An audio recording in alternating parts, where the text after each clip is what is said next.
তো যেই নবীর জন্য দুনিয়া সৃষ্টি হলো, যেই নবীর জন্য কুল কায়নাত সৃষ্টি হলো, সেই নবীর উম্মতরা যদি আল্লাহর কাছে দোয়া করে, বলেন তো দোয়া কবুল হবে কি হবে না? অবশ্যই। মির্জাপুরবাসী, আল্লাহ তাআলা রব্বুল আলামিন আযাবটা যখন সরায়া ফেললেন, লোকজনগুলো ইউনুস নবীর জন্য আফসোস করতেছে, হায়রে ইউনুস নবীকে যদি পাইতাম, ইউনুস নবীকে বুকের ভিতরে জড়ায়া নিয়ে চুমা খাইতাম। ইউনুস নবী তো তার এলাকার ভিতরে নাই, অন্য একটি জেলার ভিতরে চলে গিয়েছে।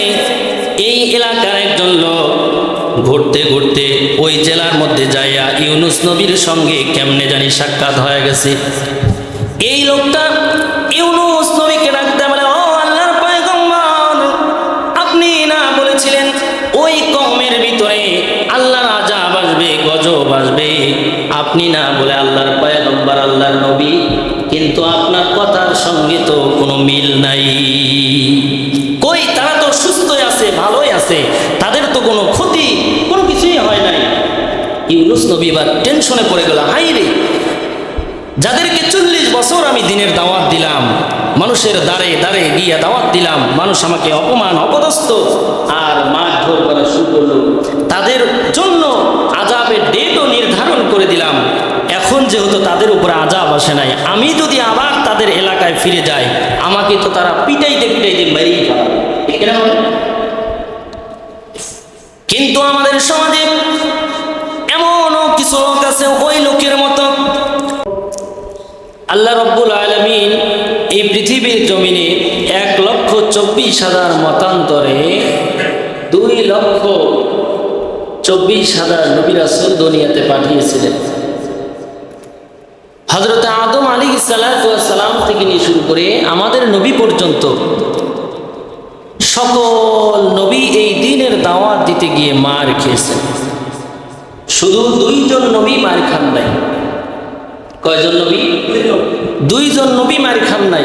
সেই 2 জন নবীর কথা যদি বলতে যাই তাহলে মূল আলোচনা করতে পারবো না। সেই 2 জন নবী কারা, এটা আমরা জানতে চাই কিনা বলেন? তাহলে কোনো এক সপ্তাহে এটা নিয়ে আলোচনা করব, শুনবো, বলি ইনশাআল্লাহ। তো আল্লাহর পয়গম্বর ইউনুস আলাইহিস সালাম যে গ্রামের ভিতরে, মহল্লার ভিতরে আল্লাহ পাঠিয়েছিলেন, সেটা হচ্ছে ইরাকের নিনুয়া শহরের ভিতরে। তো এখানে আল্লাহ তাআলা ইউনুস নবীকে পাঠালেন। সেখানে 4 লক্ষ আল্লাহর পয়গম্বর ইউনুসের উম্মত ছিলেন। তো আল্লাহর পয়গম্বর ইউনুস আলাইহিস সালাম যখন দাওয়াত দিতে যায়, ইউনুস নবীর দাওয়াত তো গ্রহণ করেই না, বরঞ্চ তাকে উল্টা আরো মার দেয়। বলেন না নাউজুবিল্লাহ? আর একটু জোরে বলেন নাউজুবিল্লাহ। তিনি কতদিন পর্যন্ত দাওয়াত দিয়েছে? 40,000 বছর তিনি দাওয়াত দিয়েছেন। 40 বছর দিনের দাওয়াত দিয়ে একটা লোক আল্লাহ দ্বীন গ্রহণ করল না। কি পরিমাণ শয়তান তাদের পিছনে লেগেছিল একটাবার হিসাব করে। তো আল্লাহ তাআলা ইউনুস নবীকে বলেছে ওয়াজান্নুন, মাছওয়ালা বলে সম্বোধন করেছে। আমি মাছওয়ালার ঘটনা বলতেছি, তোমরা তা মনোযোগ সহকারে শ্রবণ করো। কে বলতেছে? আল্লাহ। সূরাতুল আম্বিয়ার 87 নম্বর আয়াতের ভিতরে দেখবেন এই ঘটনাটা দেওয়া আছে। ওয়াজান্নুন, আল্লাহ ইউনুস নবীকে বলতেছে মাছওয়ালা, অথচ তিনি মাছ বিক্রি করেন নাই। আমরা সাধারণত কারো নাম না জানলে বাদাম নিয়ে গেলে কি বলি? বাদামওয়ালা। কিন্তু আল্লাহ তাআলা উপাধি দিয়েছে ওয়াজান্নুন, মাছওয়ালা। আল্লাহ বলতেছেন সেই মাছওয়ালার ঘটনা আমি বলতেছি, তোমরা তা মনোযোগ সহকারে শোনো। তো এই দিনের দাওয়াত দিতে গিয়ে হযরত ইউনুস সহ আদম থেকে আমাদের নবী পর্যন্ত 2 জন নবী বাদে সবাই মার খেয়েছে। এখান থেকে বোঝা যায় আপনি আমিও যখন দিনের সঠিক কথাগুলো, দাওয়াতগুলো দেব, তখন আপনার আমার উপর যদি বিপদ আসে তাহলে বোঝা যাবে দাওয়াতটা সঠিক হচ্ছে, না হয়তো দাওয়াত সঠিক হচ্ছে না। তার কারণ কারণে একই দাওয়াত নবীরা দিয়েছে, তারা মার খেয়েছে, আর একই দাওয়াত আমরা দিচ্ছি, পোলাও কুরমা পাচ্ছি, তাহলে এর মধ্যে ভেজাল আছে না? অবশ্যই ভেজাল আছে। তো এই জন্য আল্লাহ তাআলা রব্বুল আলামিনের পয়গম্বর ইউনূস 40 বছর দিনের দাওয়াত দিলেন, একজনও দিনের দাওয়াত গ্রহণ করলেন। মির্জাপুরবাসী, কথাগুলো দিলের কানটা লাগাইয়া মনোযোগ দিয়ে শুনতে হবে। আল্লাহর পয়গম্বর হযরত ইউনূস একদিন নয়, 2 দিন নয়, 40 বছর দিনের দাওয়াত দিলেন, একটা লোক আল্লাহর দিন গ্রহণ করলো না। আল্লাহর পয়গম্বর ইউনূস আল্লাহকে ডাক দেয়া বলে, মালিক, একদিন নয়, 2 দিন নয়, 40 বছর দিনের দাওয়াত দিলাম, কেউ দিনের দাওয়াত গ্রহণ করে না, বরঞ্চ উল্টো আমাকে অপমান, অপদস্থ আর মারধর করা শুরু করে দেয়। কি করব আমি? আল্লাহ ইউনূস নবীকে ডাক দেয়া বলে, ইউনূস, তুমি তোমার কওমের ভিতরে তোমার উম্মতদেরকে একটা ভয় দেখাও, তাদেরকে বলো তোমরা যদি আল্লাহর দিন গ্রহণ না করো তাহলে আল্লাহ বলেছে তোমাদের উপরে আযাব এবং গজব দিয়ে ধ্বংস করে দেবে। হযরত ইউনূস আলাইহিস সালাতু ওয়াস সালাম তার কওমদেরকে বললেন, শোনো গো, তোমরা যদি আল্লাহর দ্বীনের দাওয়াত গ্রহণ না করো, আল্লাহ বলেছে তোমাদের আযাব এবং গজব দিয়ে ধ্বংস করে দিবে। ইউনূস নবীর এই কথা শোনার পরে তার কওমের লোকগুলো বলতে লাগলো, কিসের কি ভয় করবে? উল্টো আরো ঠাট্টা বিদ্রুপ করতে লাগলো, কবে আমাদের উপরে গজব আসবে, কবে আমাদের উপরে গজব আসবে, একটু তারিখটা জানান না। টিটকারি শুরু করে দিল, ভয় করবে তো দূরের কথা, টিটকারি করতেছে, কবে আসবে একটু বলেন না, আমরা প্রস্তুত আছি আপনার রব আল্লাহর আযাবের সঙ্গে মোকাবেলা করার জন্য, বলেন না নাউযুবিল্লাহ। আরে মির্জাপুরবাসী, আল্লাহর পয়গম্বর ইউনূস নবী আবার আল্লাহকে ডাক দেয়া বলে, মালিক, আপনি বলেছেন তাদেরকে এই সংবাদ দেওয়ার জন্য, ভয় দেখানোর জন্য। আমি ইউনূস তাদেরকে এই কথা বলার পরে তারা আরো আমার সঙ্গে ঠাট্টা বিদ্রুপ করে। তারা জানতে চাই কবে আপনার আল্লাহ আমাদের উপরে গজব ফালাবে, তারিখ জানতে চায়। আল্লাহ তাআলা ইউনূস নবীকে ডাক দেয়া বলে, ইউনূস রে, তোমার কওমের লোকদেরকে জানায়া দাও, আজ থেকে নিয়ে 3 দিন 3 রাতের ভিতরে আমি আল্লাহ তাদের উপরে গজব দিয়ে ধ্বংস করে দেব। সুবহানাল্লাহ। আমার যুবক ভাইরা, ও কলিজার টুকরা মুরব্বী বাবাজিরা, কথাগুলো দিলের কানটা লাগায় শুনতে হবে, শিক্ষা আছে, এখানে শিক্ষা আছে। আল্লাহর পয়গম্বর ইউনূস আলাইহিস সালাতু ওয়াস সালাম এই সংবাদ দেওয়ার পরে তিনি সেখান থেকে স্ত্রী, বিবি, বাল বাচ্চা নিয়ে চলে গেলেন। আল্লাহর পয়গম্বর ইউনূস চলে যাওয়ার 2 দিন পরে এবার এলাকার লোকজন একত্রিত হইয়া, মাতব্বর, মেম্বার, চেয়ারম্যানগুলো একত্রিত হইয়া বসিয়া তারা চিন্তা করে, রে আল্লাহর পয়গম্বর ইউনূস 1 দিন নয়, 2 দিন নয়, 40 বছর দিনের দাওয়াত দিয়েছে, যদি সত্যি আল্লাহর গজব আসে আমাদের করণীয় কি? যদি সত্যি আল্লাহর গজব আসে তাহলে কি করা? এটা নিয়ে তারা এলাকাবাসী বলতো শুরু করবে। যদি আসে, এর ভিতরে একজন লোক দাঁড়ায় বলে, আমি একটা কথা বলতে চাই। তো বলতেছে, ঠিক আছে বলেন, কি কথা? তিনি দাঁড়ায় বলতেছে যে আমি একটু কিতাবাদি পড়াশোনা করি, এই নবী থেকে বিগত দিনে যত নবী রাসূল এসেছে সব নবী রাসূলদের বেলায় এইটা হয়েছে, কোনটা? যদি আল্লাহ সত্যি সত্যি কোনো কওমের উপরে গজব দেয় তাহলে সেখানে আল্লাহর পয়গম্বর নবী রাসূলরা থাকে না, এটা 100% নিশ্চিত থাকে না। আর যদি গজব না দেয় তাহলে ওই নবী এবং পয়গম্বর সেখানে থাকবে। এই কথা শোনার পরে এলাকার মুরব্বীরা এবার লোক পাঠায় দিলেন, দেখো তো ইউনূস আছে নাকি। লোক পাঠানোর পরে দেখে ইউনূস বাড়িতে নাই। বলে কোথায় আছে, খুঁজে খুঁজে তন্ন তন্ন করে খুঁজে খুঁজে নিয়ে আসো। আল্লাহর পয়গম্বর ইউনূসকে পুরো এলাকার ভিতরে খুঁজেছে, কিন্তু কোথাও ইউনূসকে পায় নাই। ইউনূস নবী চিন্তা করতেছে, আল্লাহ যেহেতু গজব দিবে, তো আমি আর এখানে থেকে লাভ কি, তারাই গজবে উইরা গরু ধ্বংস হোক। তিনি তার বিবি মাল বাচ্চা নিয়ে ওই এলাকা ছেড়ে অন্য একটি জেলায় তিনি প্রত্যাবর্তন করেছেন। এই লোকগুলো এসে মাতব্বর মুরব্বীদেরকে জানায় দেয়, ইউনূস নবীকে তন্ন তন্ন করে খুঁজলাম, কোথাও তো ইউনূস নবী নাই। এবার ওই লোকটা জিজ্ঞাসা করে, তাহলে এবার নিশ্চিত থাকেন আল্লাহ তাআলা অবশ্যই গজব নাজিল করবে। সত্যি আর মাত্র একদিন এক রাত বাকি আছে। পরের দিন সকাল যখন হয়ে গেল, সকাল হয়ে যাওয়ার সঙ্গে সঙ্গে আকাশটা মেঘাচ্ছন্ন হয়ে গেল, অন্ধকার হয়ে গেল, বিকট আওয়াজ হচ্ছে, এত জোরে জোরে শব্দ হচ্ছে, যেই শব্দগুলো শুনে ওই কওমের লোকগুলো আরো ভয়ে বিধ্বস্ত হয়ে গেছে। হায়রে, আসলেই তো আল্লাহর পয়গম্বর ইউনূস নবীর কথা সত্য হয়ে গেছে। সুবহানাল্লাহ বলেন না? এবার তারা লোকজনগুলো তাফসীরের কিতাবের ভিতরে পড়লাম, তাফসীরের কিতাবের লিখনি লেখেন, এমন বিকট আওয়াজ আর শব্দ শোনার পরে আকাশ থেকে পাথর বর্ষণ হচ্ছে। এমন সময় তারা ওই কওমের যত লোকজন ছিল, সমস্ত লোকজনগুলো গরু ছাগল ভেড়া দুম্বা হাঁস মুরগি পশু পক্ষী যা আছে মানুষ সহ সবাই একটা খোলা মাঠের ভিতরে ময়দানে চলে আসছে।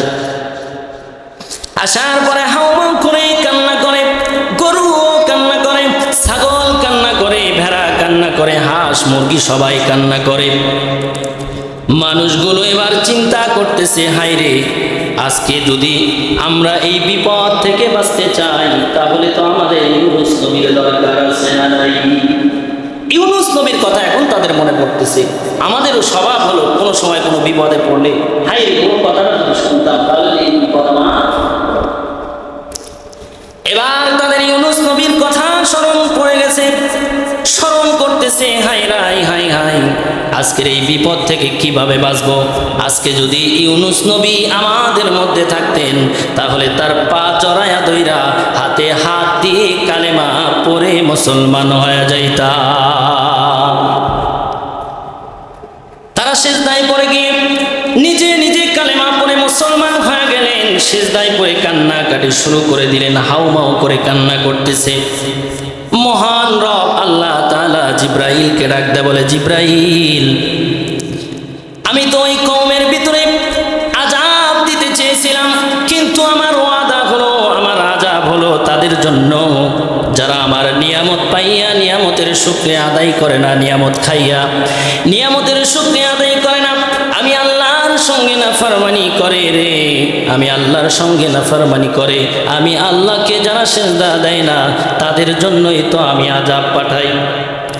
কিন্তু জিব্রাইল, যাও ওই আযাবগুলো ঘুরে নিয়ে আসো। আর কার উপরে আমি আযাব ফালায় দেব? যাদের উপরে আযাব ফালাবো তারা তো আর একজন নাফরমান নাই, সবাই তওবা করে আল্লাহওয়ালা হয়ে গেছে। সুবহানাল্লাহ। সাত দোকানে গিয়ে বলবেন নাকি? জোরে বলেন না সুবহানাল্লাহ। তাহলে এখান থেকে শিক্ষা হলো, তওবার মতো যদি তওবা করা যায়, ক্ষমা করবেন যিনি, তিনি কে? আল্লাহ। তওবাটা যদি তওবার মতো করতে পারেন, আল্লাহর সঙ্গে 40 বছর যারা নাফরমানি করলো, তারা যখন একটা খোলা মাঠের মধ্যে সিজদায় পড়ে আল্লাহকে ডাকলেন, আল্লাহ রাব্বুল আলামিন তাদের উপর থেকে আযাব গজব যদি সরায় দিতে পারে, তো যেই নবীর জন্য দুনিয়া সৃষ্টি হলো, যেই নবীর জন্য কুল কায়নাত সৃষ্টি হলো, সেই নবীর উম্মতরা যদি আল্লাহর কাছে দোয়া করে, বলেন তো দোয়া কবুল হবে কি হবে না? অবশ্যই। মির্জাপুরবাসী, আল্লাহ তাআলা রব্বুল আলামিন আযাবটা যখন সরায়া ফেললেন, লোকজনগুলো ইউনূস নবীর জন্য আফসোস করতেছে, হায়রে ইউনুস নবীকে যদি পাইতাম, ইউনুস নবীকে বুকের ভিতরে জড়ায় নিয়ে চুমা খাইতাম। ইউনুস নবী তো তার এলাকার ভিতরে নাই, অন্য একটি জেলার ভিতরে চলে গিয়েছে। এই এলাকার একজন লোক ঘুরতে ঘুরতে ওই জেলার মধ্যে যাইয়া ইউনুস নবীর সঙ্গে কেমনে জানি সাক্ষাৎ হয়ে গেছে। এই লোকটা ইউনুস নবীকে ডাকতে বলে, ও আল্লাহর পয়গম্বর, আপনি না বলেছিলেন ওই কওমের ভিতরে আল্লাহর আযাব আসবে, গজব আসবে? আপনি না বলে আল্লাহর পয়গম্বর, আল্লাহর নবী, কিন্তু আপনার কথার সঙ্গে তো কোনো মিল নাই। কই, তারা তো সুস্থই আছে, ভালোই আছে, তাদের তো কোনো ক্ষতি, কোনো কিছুই হয় নাই। ইউনুস নবী এবার টেনশনে পড়ে গেল, হাই রে, যাদেরকে 40 বছর আমি দিনের দাওয়াত দিলাম, মানুষের দ্বারে দ্বারে গিয়ে দাওয়াত দিলাম, মানুষ আমাকে অপমান অপদস্থ আর মারধর করা শুরু করলো, তাদের জন্য আযাবের ডেটও নির্ধারণ করে দিলাম। এখন যেহেতু তাদের উপরে আযাব আসে নাই, আমি যদি আবার তাদের এলাকায় ফিরে যাই, আমাকে তো তারা পিটাইতে পিটাইতে মেরেই ফেলাবে। কিন্তু আমাদের সমাজে এমনও কিছু লোক আছে ওই লোকের মতো, ওই লোকটা এই সংবাদ দিয়েছে ভালো কথা, কিন্তু গম্বর ফাঁস করে দেয় নাই। সে কিন্তু একটা বার বলে নাই আল্লাহর আযাব আসতে দেখে মানুষ তওবা করে মুসলমান হয়ে গেছে। ঠিক না ঠিক বলেন? এমন লোক আমাদের সমাজে আছে না নাই? সত্য কথাটা বলে না, কারণটা বলে না, শুধু বলে দেখলাম তার এমন মারা মারছে, কি জন্য মারলো সেটা বলে না। তো ওই লোকটা এরম বদমাশ ছিল যে বলতেছে যে তাদের উপরে তো কোনো ক্ষতি হলো না, তাদের তো কোনো কষ্ট হলো না, আযাব আসলো না, আপনি না বললেন তাদের উপরে আযাব আসবে। পয়গম্বর তো অবাক হয়ে গেছে। পয়গম্বর এবার নিজে নিজে সিদ্ধান্ত নিয়ে ফেললেন, আমি আর ওই এলাকায়ও যাব না, আমি আর এই দেশের ভিতরেই থাকবো না, এই দেশ থেকে ছেড়ে আমি অন্য দেশে চলে যাব। কিন্তু তিনি তো আল্লাহর নবী, আল্লাহর পয়গম্বর, তার উচিত ছিল আল্লাহর পক্ষ থেকে ওহী না আসা পর্যন্ত কোনো কাজ না করা। এবার আল্লাহর পয়গম্বর হযরত ইউনূস আলাইহিস সালাতু ওয়াস সালাম স্ত্রী সন্তানদেরকে নিয়ে যখন রওনা করেছে, একটু যাওয়ার পরেই কিছু দুষ্ট পোলাপান ছিল, তাদের একজন লিডার ছিল, সে অর্ডার দিয়েছে যখন কোনো সুন্দরী নারীকে দেখতে পাইবা তখন তাকে ধরে আমার কাছে নিয়ে আসবা। এবার ইউনূস আলাইহিস সালাতু ওয়াস সালামের স্ত্রীকে তারা ধরে ফেলেছে। ইউনূস নবী বলতেছে, এটা আমার স্ত্রী, আমি আল্লাহর পয়গম্বর, ছেড়ে দাও। লোকগুলো বলে, আপনার পয়গম্বরই ছাড়েন, আমাদের লিডার বলেছে সুন্দরী মেয়েদেরকে নিয়ে যাওয়ার জন্য। এক পর্যায়ে যখন ছাড়েই না, তখন ইউনূস নবীর স্ত্রী ডাক দেয়া বলে, স্বামী আমার, আপনি চিন্তা করেন না, আপনি যেই গন্তব্যে যাওয়ার জন্য নিয়ত করেছেন আপনি চলে যান, আমাকে যিনি হেফাজত করবেন তিনি হলেন আমার আল্লাহ। আল্লাহর উপর তাদের ইয়াকিন ছিল। ইউনূস নবীও চিন্তা করলেন, এটা তো আমারও ইয়াকিন আছে, আল্লাহই তাকে হেফাজত করবে। আল্লাহ তাআলা রব্বুল আলামিন ইউনূস নবীকে পাকড়াও করবে, তার কোরআনে বলে ওয়াজান্নুন। ইউনূস নবী সিদ্ধান্ত আল্লাহ না দেওয়ার আগেই তিনি দেশ ছাড়া হয়েছে, আল্লাহর ওহী আসার অপেক্ষা করে নাই, এই জন্য আল্লাহ তাআলা রব্বুল আলামিন তাকে পাকড়াও করবে। বলেন তো বিপদ দিয়েছে কি দেয় নাই? স্ত্রী হারা ফেলছে। একটু সামনে যাওয়ার পরে একটা বাঘ এসে তার সন্তানকে নিয়ে চলে গিয়েছে। এটা কোনো গল্প নয়, কোরআন বলতেছে। সূরাতুল আম্বিয়ার ভিতরে খুলে খুলে দেখবেন, এটা কোনো গল্প নয়। তো ইউনূস নবী বলেন তো পাকড়াও হয়েছে কিনা, আল্লাহ ধরছেন কিনা? আল্লাহ পাকড়াও করে ফেলেছে। আল্লাহর পয়গম্বর হযরত ইউনূস আলাইহিস সালাতু ওয়াস সালাম এবার একা হয়ে গেছে।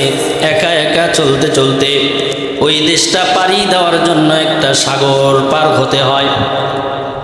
আল্লাহর পয়গম্বর হযরত ইউনূস আলাইহিস সালাতু ওয়াস সালাম যখন সাগর পারে চলে গেলেন, সাগর পারে যাওয়ার পরে যখন যাত্রীবাহী জাহাজের মধ্যে উঠে পড়লেন, যাত্রীবাহী জাহাজের ভিতরে ওঠার পরে এই জাহাজটা যখন ছেড়ে দিবে, ছেড়ে দেওয়ার একটুখানি পরে ওই জাহাজটা এমনিতেই কেমন জানি ঘোরা শুরু করে দিয়েছে।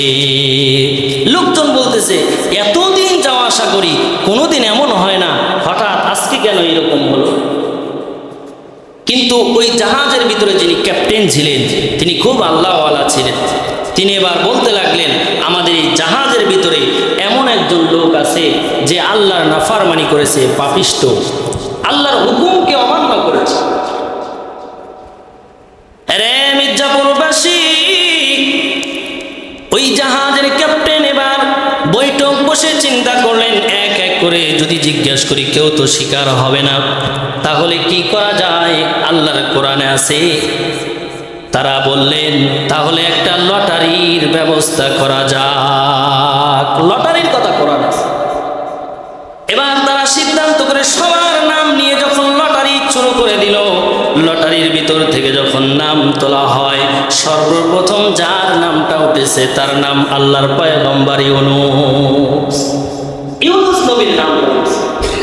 ক্যাপ্টেন এবার ডাক দেয়া বলে, ইউনূসকে হাত তুলেছে, আমি ইউনূস। যখন হাত তুলছে সবাই তাকায় দেখে এত সুন্দর মানুষ তারা জীবনে কখনো কোনোদিন দেখে নাই। তার কারণ একটা কথা খেয়াল রাখবেন, মনে রাখবেন সব সময়, আল্লাহ তাআলা যত নবী রাসূল পাঠিয়েছে, যখন যাকে যেই কওমের মধ্যে পাঠাইছে, ওই কওমের যত লোক আছে সমস্ত লোকের চাইতে সবচাইতে সুন্দর করে যাদেরকে বানিয়েছেন তারাই হচ্ছে আল্লাহর নবী রাসূল। কথা বলেন ঠিক না বেটা? খুব সুন্দর। এবার ওই ক্যাপ্টেন ডাকতে বলে, এত সুন্দর মানুষ কখনো পাপিষ্ট হতে পারে না, আল্লাহর নাফরমানি করতে পারে না, এত সুন্দর চেহারা।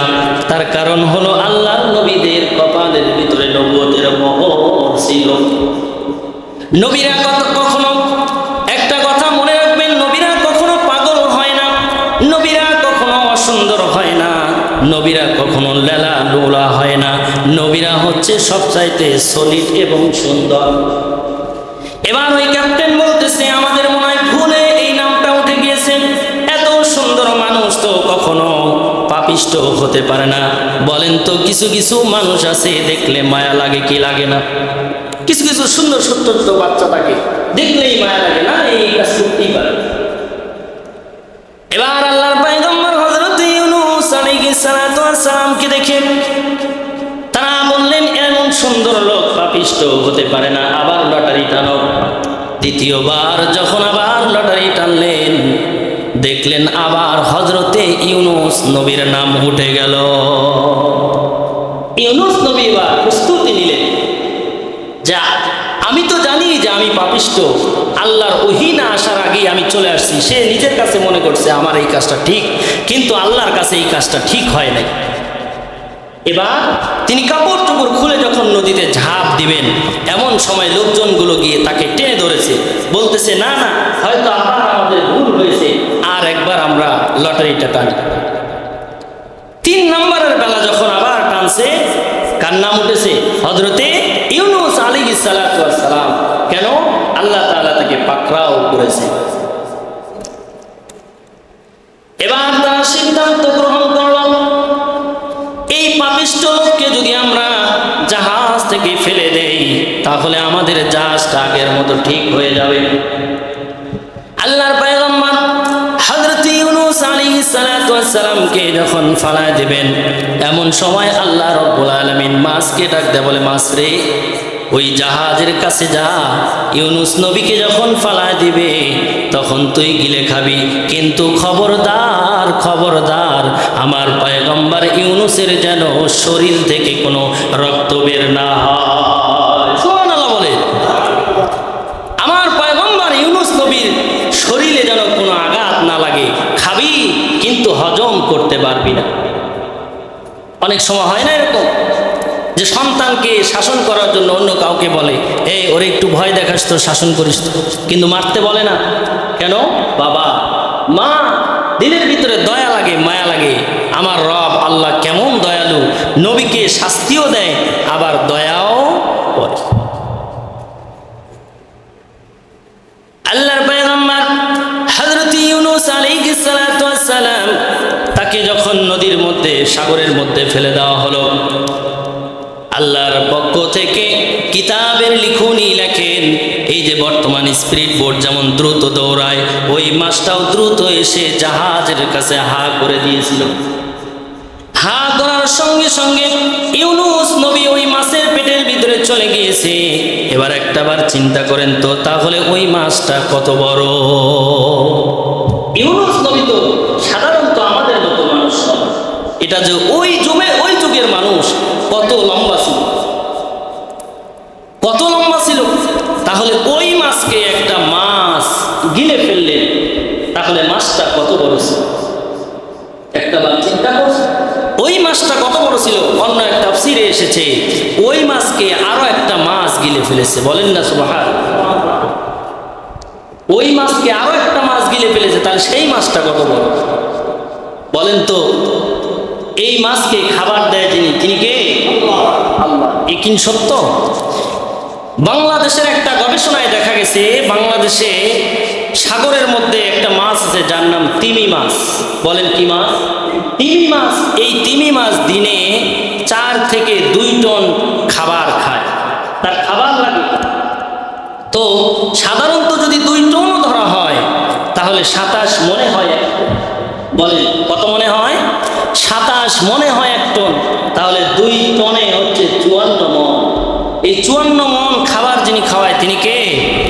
বলেন তো সেই তিমি মাছের কি ব্যাংক ব্যালেন্স আছে? কথা বলেন না কেন, আছে? অথচ তারা বাঁচে 200 বছর 500 বছর পর্যন্ত। আর আমাদের মাত্র 60-70 বছরের জিন্দিগি, ছোট্ট একটা পেটের জন্য ব্যাংক ব্যালেন্স, গাড়ি বাড়ি, কত কিছুই না করি। কথা বলেন ঠিক না? কত অবৈধ পথে কামাই করি আমরা। বলেন তো এই কামাই করার পরে, অবৈধ পথে কামাই করার পরে, মরার পরে আল্লাহর কাছে হিসাব দেওয়া লাগবে কিনা? সে মরবে কিনা? বলেন মরা লাগবে কিনা? সবাইকে মরা লাগবে। আল্লাহর পয়গম্বর হযরত ইউনূস আলাইহিস সালাতু ওয়াস সালাম যখন মাছের পেটের মধ্যে চলে গেলেন, মাছের পেটের মধ্যে যাওয়ার পরে আল্লাহ রাব্বুল আলামিন মাছকে অর্ডার করে দিয়েছিলেন, মাছ রে আমার ইউনূস নবীর যেন কোনো রকম ক্ষতি না হয়। সুবহানাল্লাহ। বলেন ইউনূস নবীর যেন কোনো ক্ষতি না হয়। আল্লাহ রাব্বুল আলামিন কোরআন দিয়ে আমাদেরকে জানিয়ে দিয়েছেন, ওয়াজান্নুনি ইয যাহাবা মুগাদিবান ফাযান্না আল্লান নাকদির আলাইহি ফানাদা ফিয যুলুমাত। আল্লাহ রাব্বুল আলামিন বলছেন আমি ইউনূস নবীকে এমন অন্ধকারের ভিতরে রেখেছি, 3টা অন্ধকারের ভিতরে রেখেছি। 1 নম্বরে অন্ধকার হলো রাতের অন্ধকার, 2য় নম্বরে হলো মাছের অন্ধকার, 3য় নম্বরে হলো সমুদ্রের তলদেশের অন্ধকার। আমি তাকে এমন অন্ধকারের মধ্যে রেখেছি, 3টা অন্ধকারের মধ্যে রেখেছি। তো ইউনূস নবী মাছের পেটে যাওয়ার পরে তিনি অনুভব করলেন আমি মনে হয় মারা গিয়েছি। তিনি কি অনুভব করলেন? আমি মনে হয় মারা গিয়েছি। তো যার কারণে তিনি একটু পাটা নাড়ালেন, পাটা নাড়িয়ে দেখে তিনি মারা যান নাই, এখনো জীবিত আছেন। বলেন না সুবহানাল্লাহ। আল্লাহর পয়গম্বর হযরত ইউনূস আলাইহিস সালাতু ওয়াস সালাম তিনি ওই মাছের পেটে যাওয়ার পরে দেখতে পেলেন, শুনতে পেলেন গুনগুন গুনগুন গুনগুন আওয়াজ হয়।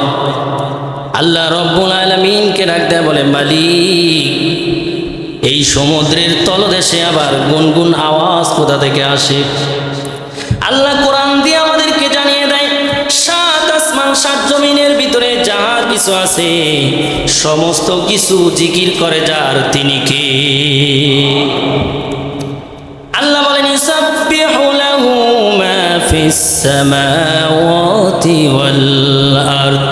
আল্লাহ রাব্বুল আলামিন বলেন 7 আসমান 7 জমিনের ভিতরে যত কিছু মাখলুক আছে সমস্ত মাখলুক আমি আল্লাহর জিকির করে জিকির করে জিকির করে জিকির করে। একমাত্র মানুষ, তাদেরকে আল্লাহ এত নিয়ামত খাওয়ানোর পরেও তারা আল্লাহর সেজদা দিতে চায় না।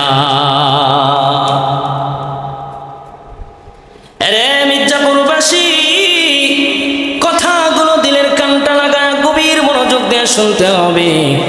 আল্লাহর পয়গম্বর দেখলেন সমুদ্রের মাছগুলো আল্লাহর জিকির করে জিকির জিকির করে। কিতাবের লেখনী লেখেন ওই মাছটা 40 দিন পর্যন্ত সাগরের মধ্যে ঘুরিয়ে দেখিয়েছেন সমস্ত মাছগুলো আল্লাহর জিকির করে। এবার তিনিও আল্লাহর কাছে জিকির করা শুরু করে দিলেন।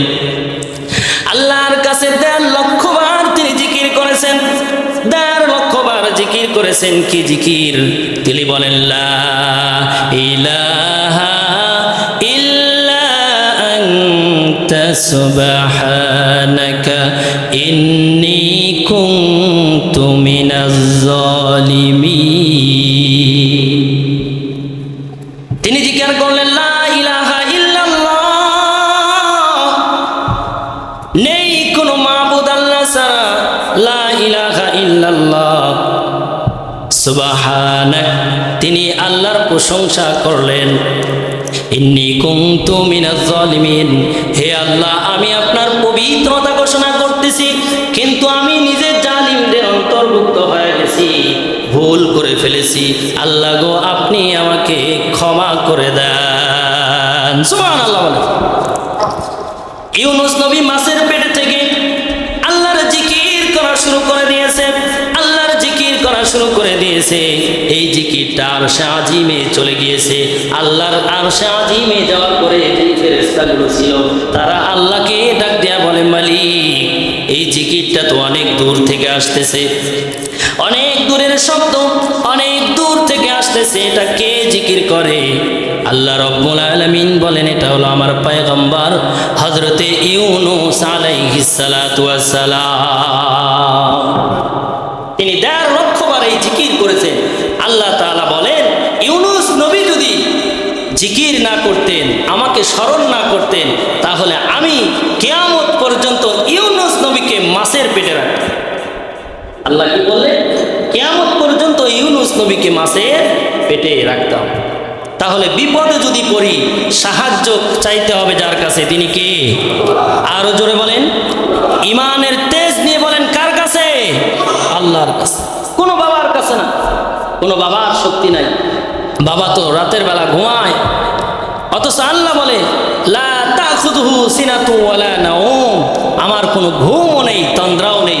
অতএব রাত দিন 24 ঘন্টার মধ্যে যদি আমরা বিপদে পড়ি সাহায্য চাবো যার কাছে, তিনি কে? আর একটিবার জোরে বলুন না, কার কাছে? আল্লাহর কাছে। তো আল্লাহ তাআলা রব্বুল আলামিন বললেন, আমার ঘুমও নাই, তন্দ্রাও নেই। একদিন মুসা নবী বলতেছে, আল্লাহ আপনি ঘুমান না কেন? বলে, আমি যদি ঘুমাই তাহলে কি হবে জানো? বলে, কি হবে? বলে, আমি যদি ঘুমাই তাহলে এই আসমান জমিন সব কিছু লন্ডভন্ড হয়ে ধ্বংস হয়ে যাবে। তো আল্লাহ তাআলা রব্বুল আলামিনের পয়গম্বর মুসা বিশ্বাস করতে পারলেন না। এবার মুসা নবী তো একটু তর্ক বিতর্কে ছিলেন, তো তাকে বললেন, ঠিক আছে তাহলে তুমি এক কাজ করো। কি কাজ? তুমি 2 হাতে 2টা পেয়ালা নাও, গ্লাস নাও, কাঁচের গ্লাস, গ্লাসটায় যেন পানি ভর্তি থাকে, পানি দিয়ে 2 হাতে 2 রকম করে দিয়ে মুসা পয়গম্বরকে বললেন, এবার তুমি সারা রাত্র জেগে থাকো। মুসা নবীকে সারা রাত্র যখন জাগতে দিছে, রাত যখন 2টা 3টার দিকে চলে গেছে, আমাদের ঘুমটা বলেন তো গভীর হয় কি হয় না? গভীরে যখন চলে গেছে, একটু ঝিমুনি ধরেছে, সঙ্গে সঙ্গে গ্লাসটা পড়ে ভেঙে খান খান হয়ে গেছে। অতএব রাত দিন 24 ঘন্টা জাগনা থাকে যিনি, তিনি কে? আল্লাহ। সে আল্লাহর কাছে চাই। ইউনুস নবী এই মাছের পেট থেকে কিভাবে বের হলেন, কোথায় বের হলেন, এটা আমরা জানবো সামনের জুমায়, বলি ইনশাআল্লাহ। আল্লাহ তাআলা রব্বুল আলামিন ইউনুস নবীকে আবার মাছের পেট থেকে কিভাবে বের করলেন, কোথায় বের করলেন, তারপরে তিনি কোথায় গেলেন, এগুলো জানবো। তার স্ত্রী হারিয়ে গেল, স্ত্রীকে পাইল কি পাইল না, এসব কিছু আমরা জানবো। আল্লাহ যদি আমাদেরকে হায়াতে তাইয়্যিবা দান করেন সামনের জুমায়, বলি ইনশাআল্লাহ। শুনতে রাজি আছি তো ইনশাআল্লাহ? ইনশাআল্লাহ। এখন